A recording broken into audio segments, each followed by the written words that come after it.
쉽게 알기 쫄지마 블록체인! 네, 안녕하세요. 토큰 이코노미 아키텍트 경영학 박사 이휴입니다. 네, 안녕하세요. 디지털 마케팅 전문가 홍준입니다. 이게 잘 안 돼. 네. 이제 아니, 어떻게 뒤에서 와서 이렇게 해야죠. 이게 잘 안 돼요.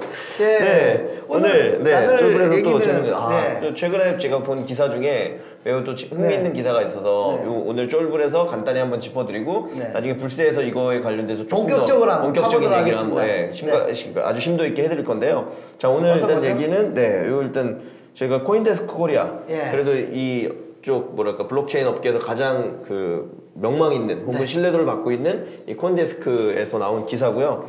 자, 여기 써 있습니다. 거래하면 토큰 지급, 신규 거래소들이 판을 흔들고 있다.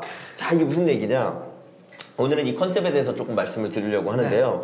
결국 그 이제 토큰 이코노미를 만든다는 것 자체가 어떤 새로운 토큰이나 이런 것들을 생성하고 그 토큰이 많은 수요를 창출시킴으로써 이 이코노미 생태계를 유지하고 그 수요를 계속 높여가는 게 핵심이다라는 얘기를 그동안 저희가 하면서 많이 드렸거든요. 근데 이런 것들을 어떻게 하면 다른 방식으로 응용할 수 있을까?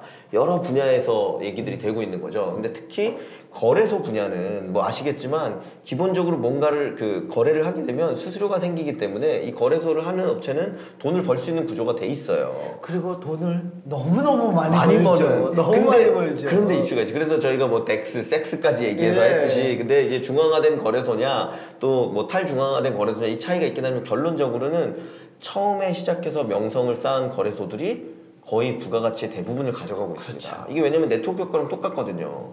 거래를 하려고 그러면 거래를 하려면 유저들이 많아서 모여 있고 나면 점점 더 많은 사람들이 오고 점점 더 많은 이 거래가 되니까 수익이 점점 더 커지는 거예요. 그래서 박사님 말씀처럼 너무 많은 수익을 내고 있는 바이낸스 같은 경우는 1조 정도 영업이익이 난다고 해요. 올해 뭐 영업이익을 1조 이상 기대한다고 하더라고요. 코인베이스도 뭐 한 1조 정도 번다는 얘기가 들리고 있고요. 장난 아닙니다. 그렇죠. 근데 그렇게 보면 아시겠지만 코인마켓 같은 데 가서 보면 근데 이미 거래소가 만 개가 넘습니다. 거래소 여기 그냥 제가 링크 눌러서 찾아보니까 여기 보시면 코인마켓캡에 가면 만 개. 자, 코인마켓캡에 제가 이걸 너무 크게 해놔서 그런데 작은 화면으로 아예 보여드리면 여기 보시면 마켓 11,000개 있잖아요. 제일 위에. 여기 보시면 이 마켓이 11,813개나 있어요. 그리고 장난 아니에요. 처음에 있는 맨 위에 있는 몇 개는 말씀하신 것처럼 큰 트래픽을 갖고 하지만 밑에 있는 친구들은 되게 그럼 이제 와서 그 마켓에 새로 들어오는 데들은 도대체 어떻게 마케팅을 하고 어떻게 거래량을 확보하고 왜냐면 마케팅을 하려면 돈이 필요한데 돈도 결국은 많이 벌고 있는 위에 있는 그 거래소 탑이 안 되니까. 잘하니까 방법이 없는 거예요. 그런데 그럼 이걸 어떻게 할 것이냐 해서 새로운 아이디어를 들고 나온 팀이 있어서 소개를 해드리려고 합니다. 자, 그래서 팀들이 몇 개 있죠. 기사 내용을 보면 저는 그래서 이것도 마음에 들었어요. 약간 뭐랄까 거래소에 뭔가 판을 흔든다라는 느낌으로 요즘 월드컵 시즌에 맞춰서 나온 게 아닌가라는 생각이 이렇게 게트 이미지에서 가져왔고요. 결론적으로 여기 딱 첫 마디가 나와 있는데 여기 나오잖아요. 거래 비용 채굴. 거래 비용 채굴, 트랜스피 마이닝. 수익 모델이 암호화폐 거래소의 전반적 지형을 바꾸고 있다. 자, 이게 무슨 뜻이냐? 그러니까 뭐 내용들을 이제 쭉 보면 제가 그냥 간단히 설명해 드리면 그 거래소는 아까 핵심적으로 거래를 많이 유도하게 되고 거래를 많이 하게 되면 반드시 수수료가 발생을 합니다. 특히 이제 거래소들이 요즘 말씀하신 것처럼 수익이 큰 이유는 증권의 거래나 이런 거에 대해서 10배 이상 큰 수수료가 발생을 해요. 그리고 24시간 돌아가잖아요. 그렇죠. 크립토 네버 쓸 일이 있어요. 그래서 근데 이제 그러니까 수수료가 발생을 하니까 그 수수료를 그냥 거래소들이 계속 가져가는 거예요. 그러니까 후발주자는 그럼 어떻게 하는 게 좋을까? 거래소 컨셉에서는 거래한다는 것 자체가 우리 거래소에 도움을 주는 행위잖아요. 그러니까 그걸 채굴처럼 생각하는 거죠. 마이닝으로 보는 거죠. 마이닝을 하는 거라. 그래서 트랜스피를 원래는 우리가 먹어야 되는 수수료인데 네가 마이닝을 하고 우리 거래소가 활성화되는 데 기여하고 있으니까 그 수수료를 전액 다 돌려주겠다. 전액 아니면 상당 부분을 전액에 그 준하는 수준을 돌려주겠다. 그렇죠. 근데 이제 여기서 또 아주 기가 막힌 수가 하나 나오는 거죠. 그거를 이더리움을 받았거나 비트코인을 받았는데 그대로 돌려주면 진짜로 그 거래소는 아무것도 남는 게 없잖아요. 그러니까 그거는 본인들이 키핑을 하고 뭘 돌려주냐? 거래소가 만들어낸 그거의 토큰을 돌려주겠다는 거죠. 근데 이 토큰을 아까 말씀드린 토큰 이코노미와 잘 결합되어 있는 이유가 뭐냐면 결국 토큰 이코노미의 핵심은 안정적인 수요가 계속 지속적으로 창출되느냐의 문제인데 거래를 하면 할수록 수요가 생기는 거잖아요. 그리고 수요가 생기면 생길수록 다시 토큰의 가격은 안정되거나 높아질 확률이 있고 그렇죠. 그러니까 이더리움이나 비트코인을 수수료로 받은 만큼을 주는 거에 있어서 원래 기본적으로 A라는 토큰이 새로 나왔다라고 하면 그 토큰이 사용처가 있다거나 사람들의 신뢰를 받아서 수요를 높이는 게 굉장히 어려운 일인데 네. 마치 비트코인이나 이더리움이 가지고 있던 암호화폐 지위를 거의 평등하게 바로 받아내면서 이 부가가치를 받아내면서 이용할 수 있기 때문에 네. 그게 이제 핵심적으로 대단한 이슈가 된 거죠. 그렇죠. 자, 그래서 이제 이 뉴스 내용들을 보면 이제 그런 내용들이 나와 있습니다. 그래서 실제로 관련된 컨셉을 가진 저희가 나중에 이제 설명드리기 F코인.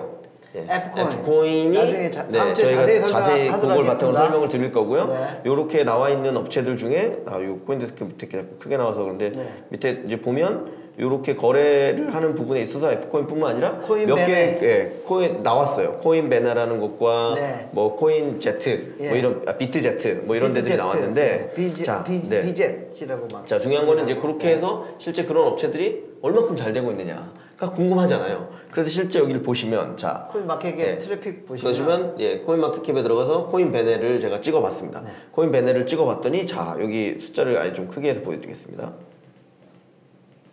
자, 이게 코인마켓캡에 있는 이 코인베네의 1일 거래 대금입니다. 보시면 아시겠지만 8억 달러예요. 거의 1조 가까이. 1조예요. 근데 이 코인베네가 이제 생긴 지 3주, 한 달 정도밖에 안 된 거래소라는 거죠. F코인은 더 난리를 쳤어요. 그렇죠. 8조 정도 된 거예요. 그 이제 그건 뭐 8천억인데 8천억이면 어쨌거나 1조 수준인데 사실은 요즘은 1조 정도만 데일리로 그러니까 하루 거래량 1조 정도면 전 세계 탑 10 안에 들어가는 수준의 거래소기 때문에 보통 수수료가 0.1% 받는데요. 그렇죠. 하루에 1조 거래되면 하루에 매출이 얼마 생기냐면 100억이 생겨요. 그렇죠.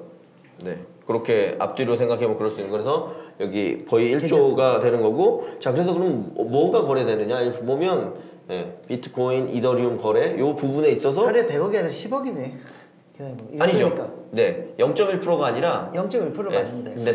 근데 사는 경우와 파는 경우가 있으면 뭐 0.2가 되죠. 뭐 이런 게 있기 때문에 10억보다는 크고 수십억 수준에 되는 거죠. 1조 거래되면 그렇죠. 그러면 이제 수십억 수준에 아까 말씀드린 것처럼 본인들이 만든 토큰이 다시 수요로 생겨나는 거기 때문에 지금 당장 수익을 내진 않지만 그게 이제 장기적으로 보면 이 우리의 토큰 수요 가치가 올라갔기 때문에 우리가 가지고 있는 토큰 발행량에 따라서 의미가 있고 물론 이제 이게 이럴 수 있는 그럼 도대체 그 수요가 언제까지 갈 수 있냐 그리고 그렇게 토큰을 나눠주고 나면 나중에 그거에 대한 감당이 되느냐의 이슈가 물론 남아있긴 하지만 직관적으로 처음에 이제 거래량 활성화하는 측면에서는 최고죠. 그리고 거래소의 인지도를 올리는 거에 있어서 매우 최고죠. 코인베네가 지금 대표적인 케이스고 또 하나의 케이스가 비트지도 같은 방식이고 여기는 이제 그거의 10분의 1이긴 합니다. 여기는 보면 지금 1000만 달러 그러니까 어쨌거나 하루 여기도 거래량이 9천만 달러 정도가 되니까 하루 거래량이 거의 1000억 정도가 되는 거죠. 근데 신규 거래소 입장 여기는 2주인가밖에 안 된 거래소. 그렇죠. 신규 거래소 입장에서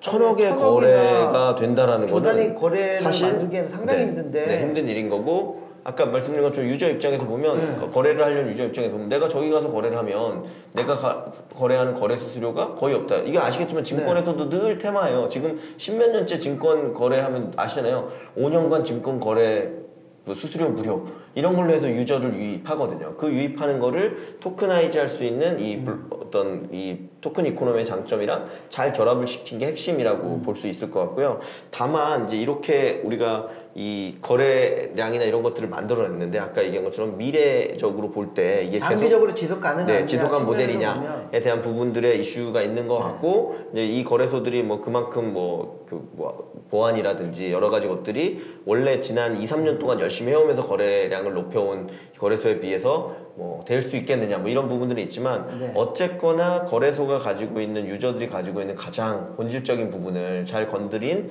새로운 BM을 좀 만들어냈다가 있고요. 하나만 더 첨언해서 말씀드리자면 사실은 이 큰 거래소들은 또 대부분 우리가 뭐 아는 분들은 알고 모르는 분들은 모르는 마켓 메이커라고 해서 중재자 역할을 사고 팔고 하는 거에 이 뭐랄까 시장에 오더를 던져주고 이렇게 거래 활성화를 시켜주는 마켓 메이커라는 역할을 하는 이미 분화된 뭐 팀 혹은 조직 이런 데들이 많이 있습니다. 마켓 메이커 입장에서 볼 때도 본인들이 거래를 엄청 많이 하기 때문에 거래를 많이 할 때 본인들 내는 수수료가 수수료도 거의 그렇죠. 돌려받고 코인도 생기고 그렇죠. 그러면 마켓 메이커들이 자연스럽게 올 수 있는 그렇죠. 환경이 되는 그래서 거죠. 특히 마켓 메이커는 그 거래소 입장에서는 매우 큰 손이거든요. 그들이 오에 따라서 부가가치가 엄청 높아지는 건데 실제 그들의 이동을 가져올 수 있는 부분이 생겼다는 거죠. 그래서 거래소가 그동안은 이제 중앙화된 거래소는 특히 게임이 끝났다라고 지난 1년간 얘기가 많이 됐는데 이 게임의 판을 흔드는 새로운 부분이 나왔다. 어떤 그 토큰을 적용하면서 판을 그렇죠. 흔들고 그래서 있습니다. 코인베네나 뭐 비트지 같은 경우가 새로운 것들을 보여줬고 그거의 끝판왕이자 결정판이 FT라고 불리는 F코인인데 F코인 부분은 저희가 다음 주 정도에 불세를 통해서 또 자세히 설명드리도록 하겠습니다. 네, 고맙습니다. 네, 감사합니다.